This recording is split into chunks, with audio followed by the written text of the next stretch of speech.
Amidst the brooding peaks of the Carpathian Mountains, there lay Castle Nocturne, an ancient fortress steeped in shadow and mystery. Its towers scraped the heavens, and its walls whispered tales of dread to the winds that dared brush against its cold stones. In its deepest dungeon, a forgotten chamber held secrets darker than the moonless night.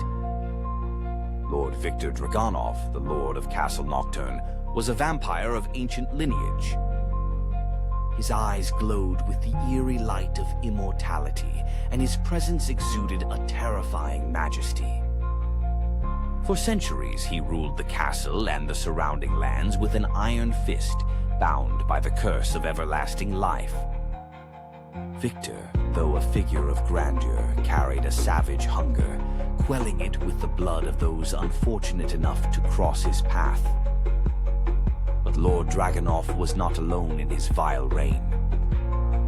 Hidden within the blackened heart of the castle, cloaked in an aura of malevolence, dwelled his sister, Lady Isolde. A sorceress of unimaginable power, Isolde wielded black magic with a mastery that sent shivers down the spines of the bravest. She too was bound by the curse of undeath, her beauty frozen in time like an exquisite statue of pure malice. It was said that Isolde's powers grew stronger under the shadow of the blood moon, a rare celestial event that turned the night sky to a menacing red. On such a night, the unwitting fool would be wise to stay away from the castle's silhouette against the horizon. One fateful night, a group of travelers, lost and weary, noticed the foreboding outline of Castle Nocturne through the murky mist.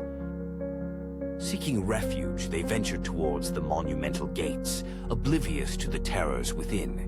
The group consisted of Elena, a brave huntress, Brother Tomas, a pious monk, Gregor, a rugged blacksmith, and Anya, a healer with a gentle heart. As they approached the castle, Lady Isolde, sensing their arrival, prepared her dark spells, while Lord Viktor's thirst sharpened, foreboding a sinister hunting night. The travelers were greeted with eerie silence as they stepped inside the grand hall. The air was heavy with the scent of decay and something far more sinister. As they made their way deeper into the castle, the stone walls seemed to close in on them, suffocating with an unnatural dread. Suddenly, the torches flickered and died, casting them into impenetrable darkness. Lady Isolde emerged from shadows, her eyes burning with an unholy light.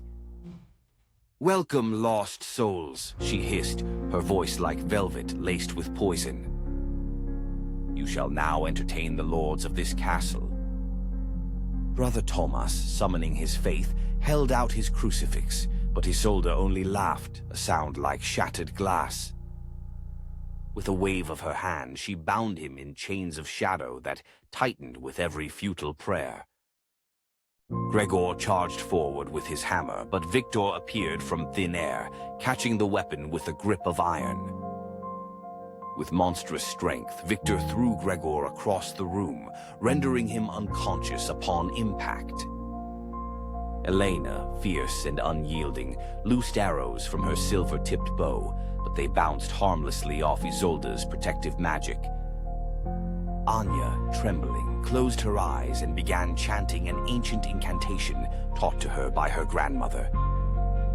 Unfamiliar with the forces she invoked, she inadvertently drew upon the surrounding darkness, creating a shield that protected her from Viktor's intent to feast on her blood.